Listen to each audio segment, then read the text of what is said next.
Oh, I knew looking at the camera. Is that where okay, I just want to make sure I'm here, bro. You good now? Yeah. You sure? Yeah, let's get it, bro. All right. You ready? You ready for this? Hello, audience.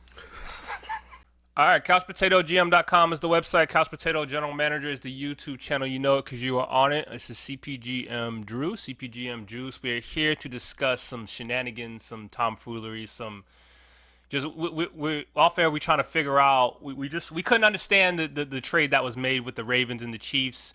Normally, you don't trade, within your division for the most part, right? Sure. Or if you do, you're going to swindle the other person. Mm-hmm. But also, if you're going to trade within your conference, there's got to be some additionalness added to the team that's that needs the player that they're asking for, right? Or maybe they're getting rid of a player, too much money, and you just got to get them off your books, and the other team may swindle you. So maybe that's what happened here. Maybe I just talked myself into what happened. But from the Ravens side, trading Orlando Brown, who was playing right tackle for them, traded to the Kansas City Chiefs, who we know offensive line was their biggest woe going into the offseason, from left to right, right to left, all the way around. And they pretty much retooled the entire offensive line with this last ad.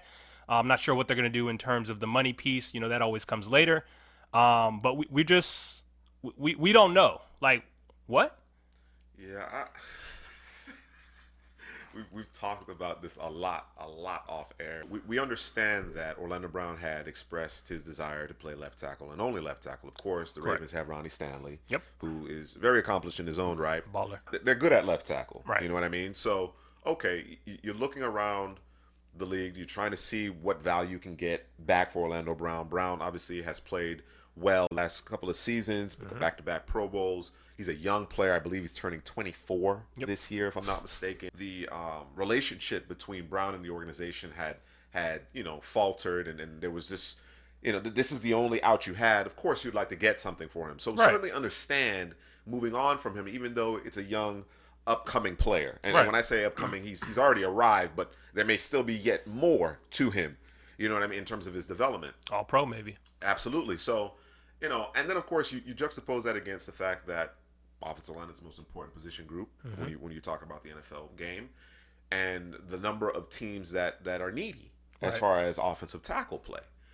Of course, Kansas City is one of those teams, and of course they've made a concerted effort after struggling up front there in the playoffs and the Super Bowl in particular. They go in, they bring in Joe Tooney, right? They bring in Austin Blythe, they bring in Kyle Long. They jettison both of their offensive tackles. I think there's still an outside chance Mitchell Schwartz comes back, but of course, they wanted to protect Patrick Mahomes' blind side, so they engaged the Ravens. At least that's our understanding. Perhaps the Ravens reached out to them, which again would make absolutely no sense to us. Here's the issue. I say all that to say this. Number one,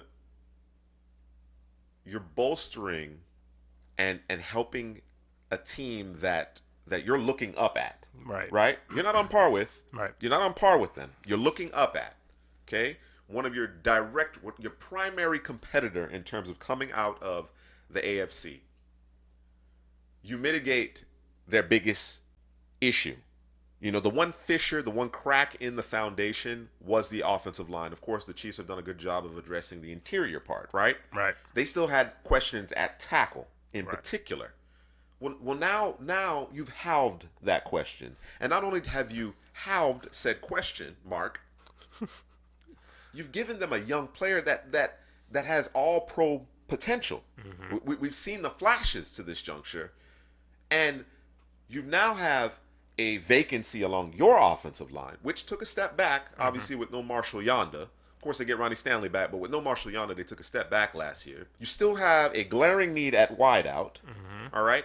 And you struggle to rush the passer. What you struggle at defensively, outside of being able to blitz, and of course, blitz in Kansas City is problematic. They make you pay when you blitz them. You struggle to generate consistent pressure. So now you've helped the team that you struggle to apply pressure on protect their quarterback better. Yes.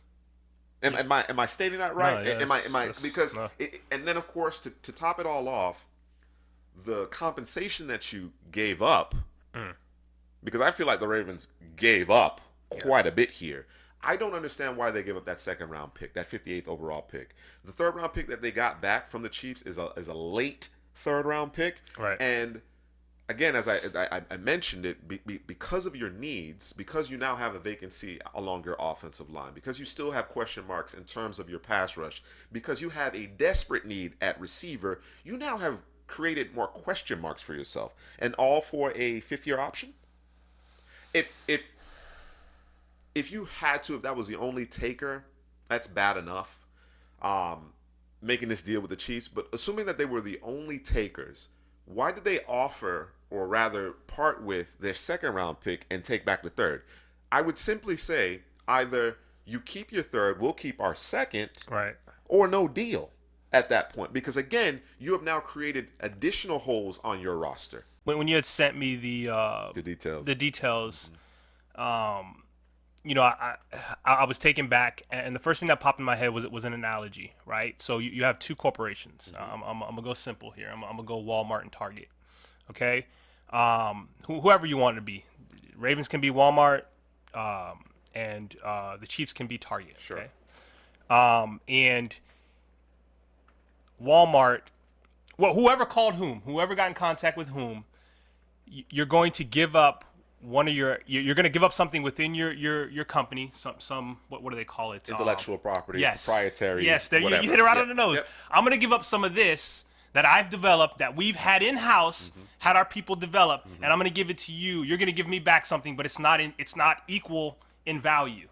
And that's what's happened here. And you've strengthened that other company, in this case the other team, on something that they have a weakness for, and you're in competition with them to see who can be the top, retail store in this case, and you've done yourself a disservice because you're trying to, we got to get something for him. You can't tell me. Hit me down in the comment section unless you know something I don't know. You can't tell me that there weren't teams that would have given you maybe not a first round pick of this year, sure, but you're not strengthening the team that you're trying to chase. Yeah. Like it just doesn't make sense. Yeah. Like they call you, hang up the phone. What do you guys need? Oh, no, we're good. We're good. We're not trying to mess with you guys because we're not trying to strengthen you on something where we struggle on the other side of that. Right. So we struggle at rushing the passer. You're struggling at blocking, protecting. So we're gonna help you along. Meanwhile, Meanwhile, we have more questions. Yes! Now we have even more question marks now. And for those that are screaming, they brought in Villanueva, cool. Villanueva isn't quite the fit that Orlando Brown was in terms of, specifically speaking, for the Ravens. Specific style that they want to play. I don't know, Bucky Brooks calling it the Navy or whatever it was, of whatever. Bucky been on some others. It's some funny stuff going on there. I don't know what's going on with Bucky. It's later in the draft season. I just think he's just running out of juice and just things are just coming out. Coming out. That's what it is. Our offense is very different from every team in the league, right? Because of the quarterback that you have, the running backs that you have, the two tight ends that you have. Like the way that you run that scheme is just a little bit different, and you need that makes your offensive line that much more important. And you can't just stick any old tackle, any old guard, we saw what it looked like when people were hurt and things. Yep. It got ugly, right? So why would you just roll with what you have? Or, hey, man, I can only get a third or fourth round pick from this team, but what I'm not going to do is strengthen a team that's far above me. Yeah. And on top of that, it's not like the Chiefs are going away. Like, next year, we know this player, that player, the quarterback's retiring, like things are falling off. No, this team is going to be around for decades. They're talking about this being a dynasty, and we're going to add to the dynasty. Right. I get the notion of value. I certainly get the notion of value. So maybe a third or fourth round pick wasn't going to be enough. Okay, that's fine. That's cool. Fine. Certainly I can get with that. But again, giving up your second round pick, that 58th overall pick, that's as part of this makes it that much more damning, in my opinion, because again, I can't stress this enough. As you put it so eloquently, you have now given your competitor the edge that you didn't even have before. And again, of course, I don't think it's excusable that you're bolstering the Chiefs roster, your main competition in the conference. I don't think there's any excuse for that. But the only way, to me, the Ravens can mitigate this is bring in a Mitchell Schwartz. Hopefully he's healthy, someone at that, level at right tackle. Because Villanueva, as you mentioned, is a veteran, has had good season, has played well, but the play has dropped off. Right. There's been some injuries. There's a reason why he's out there. There is a reason why he's available. You Right. understand what I'm saying? So Yeah. I just, again, at the core of it, you've not only bolstered your biggest competitor, but you've created additional question marks on your own roster. Right. By losing that second round pick in particular, and people are probably watching like, why is he harping on this? Well, one of the things that this draft does have is some depth along the offensive line. Right. You know, it'd be nice towards the bottom, or maybe be able to package that second round pick and a fourth perhaps to move up 10 or so slots to go get you a guy that you think could come in and ultimately replace Orlando Brown. Right. But now you may not necessarily have that flexibility anymore. Right. And of course, you still have to address pass rush and receiver. You've limited your again. You've created additional gaps in your roster. All right, you didn't address anything. Nope. Other than offing Orlando Brown, sending him away because again he made it clear that he didn't want to play any position other than left tackle. There are no answers. The Chiefs could have very well said, you know what, we're going to sit here, we're going to pick 31, and we're going to grab whoever the top tackle is on our board. Right? Let him do it. Let him do it. Yep. Let him do it. But the Chiefs thought it better. Let's send this away and get a proven commodity who's as young as the guys that are entering the league. You understand what I'm saying? Like, it's completely counterintuitive to me in terms of what the Ravens did. Other than basically saying, hey, we don't want this Orlando Brown thing to linger. We want to move on. Let's find someone. Let's find a decent trade. Get some decent value back from him and move on. There has to be a thought process. Eric DeCosta, there has to be a thought process in terms of whom am I trading this asset to? Right. And how does it impact me? Oh, man, got my head hurting, bro. Listen, I'm not even a Ravens fan, right? And I know Ravens fan got to be like, yo, what are we doing? And I get it, bro. He wants to play left tackle. And I said off air as we was talking through it, like, another option would be pay him like he's a left tackle and let him play right tackle. But if the and again that's on an extreme standpoint, but right. that's an option. It's still an option. What isn't an option is do what you just did. To me, that's not an option. And if you're going to trade him to the Chiefs, if you're going to trade him to the team that you're struggling, I need everything, bro. This needs to be. You got to make them jump through hoops. You have to rate them over the goal. You got to fleece them. Yes. You got to fleece them. Period.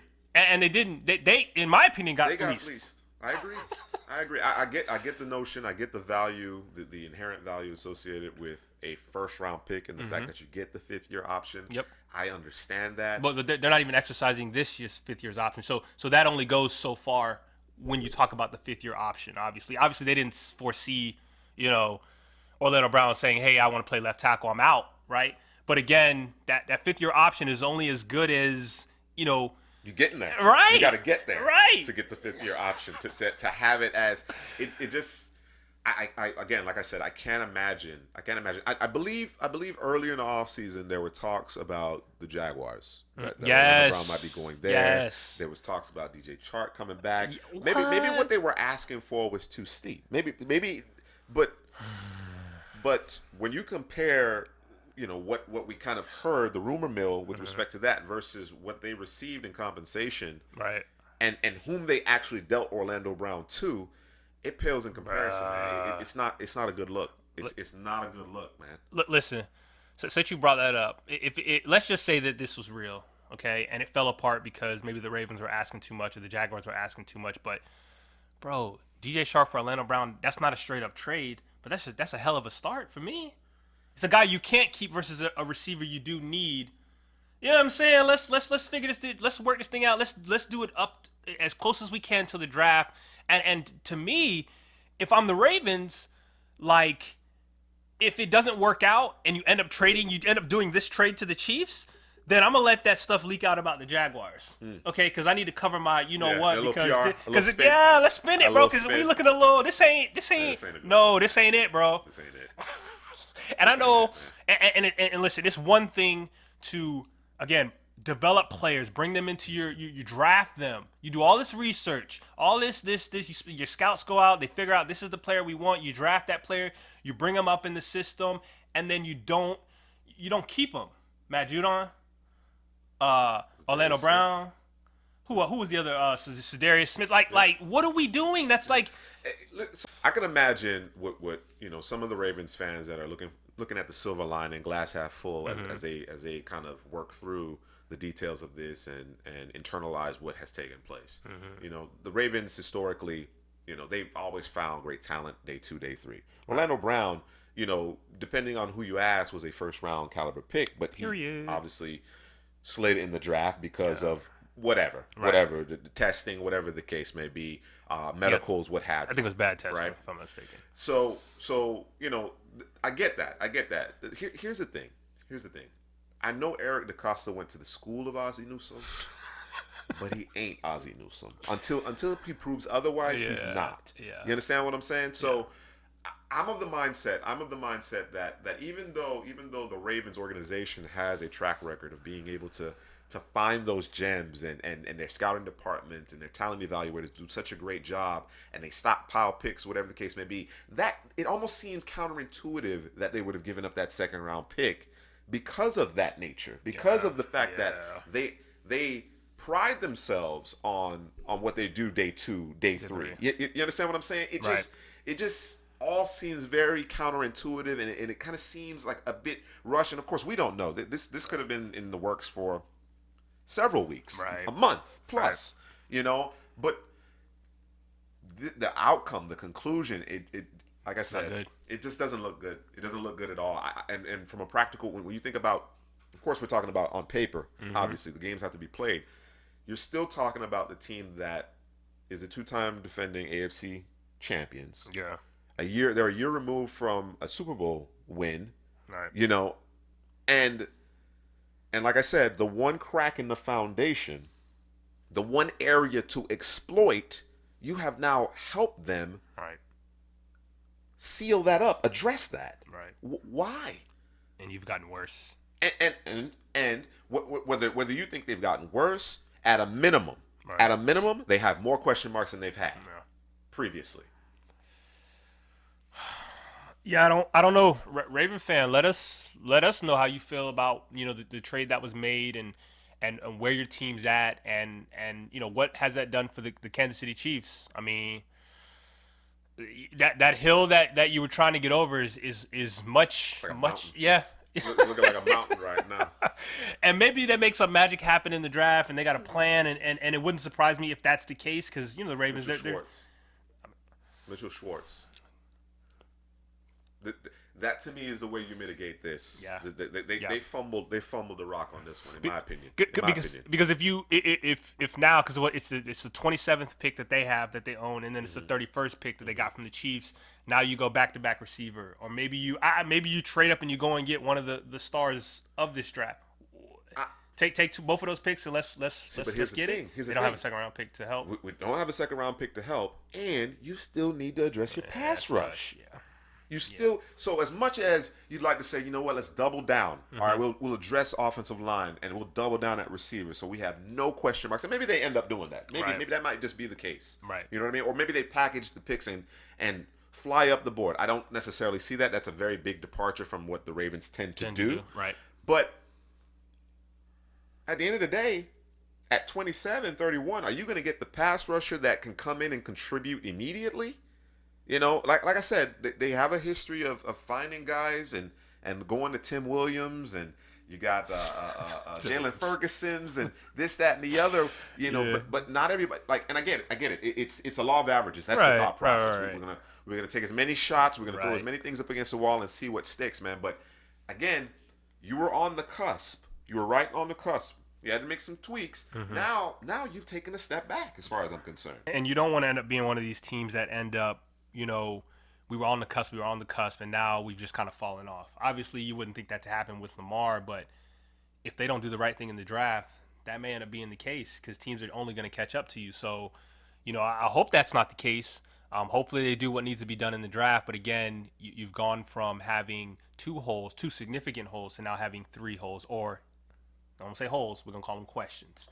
You went from having 2. From a pass rusher and a receiver standpoint, to now having a pass rusher, receiver, and offensive tackle, right tackle issue. There's somebody out there right now saying, well, we still made the playoffs, and we won a game. We won our first game. I hear you. Yeah. I hear you. Yeah. But Lamar's a baller. But those Lamar's a baller. those concerns aren't going anywhere though. Yeah. Like Man, it's the ultimate team game, man. Yeah. It's the ultimate team game. Again, I can't stress it enough. I can't stress this enough. The offensive line is the most important position group in the NFL. Period. You don't have to search high and low for examples of why that makes such a difference. People will talk about, overall grades in terms of what Super Bowl teams had this, that, and the other. You got to go beyond that.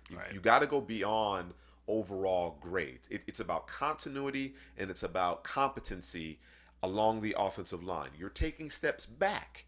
And, by the way, you still haven't addressed the receiver issue appropriately. Correct. And you continue to struggle to find a consistent pass rush. Or you're not necessarily able to retain said pass rush because of salary cap concerns, what have you. Right. It's just you're asking, I think, again, this Ravens organization has done such a great job in the draft since they went away, Cleveland went away, and they came back as the Baltimore Ravens. Mm-hmm. But you're asking your front office a lot, your scouting department a lot, in particular your scouting department a lot, to be able to find these gems year in and year out.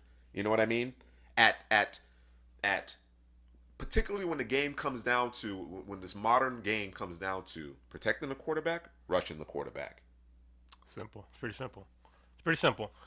Let us know what are your thoughts? What do you think it was a good trade? Who got fleeced, who won, why they won.